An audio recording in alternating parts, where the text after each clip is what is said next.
નમસ્કાર મિત્રો, અમારી એટી ન્યૂઝ ચેનલમાં તમારું સ્વાગત છે। મિત્રો, અત્યારે હાલની સૌથી મોટી અને દુઃખદ ખબર સામે આવી રહી છે। જ્યાં મિત્રો અત્યારે હાલ ભાવનગરથી કાળજુ ફાડી નાખે તેવી ઘટના ઘટી છે। ત્યારે મિત્રો આપણને જણાવી દઈએ કે સામાન્ય બાબતમાં પતિએ પત્નીની હત્યા કરી।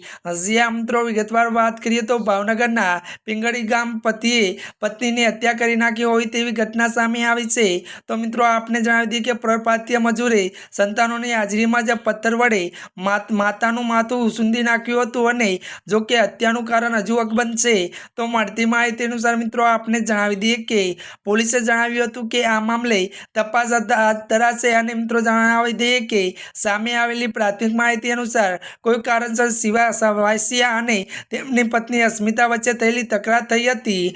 જ્યાં મિત્રો અત્યારની આ દુઃખદ ખબર મળી રહી છે। ત્યારે મિત્રો આજના માટે આટલું જ। અમારી ચેનલમાં નવા હોય તો અમારી ચેનલને મિત્રો લાઈક, શેર અને સબસ્ક્રાઈબ કરી દેજો। ધન્યવાદ।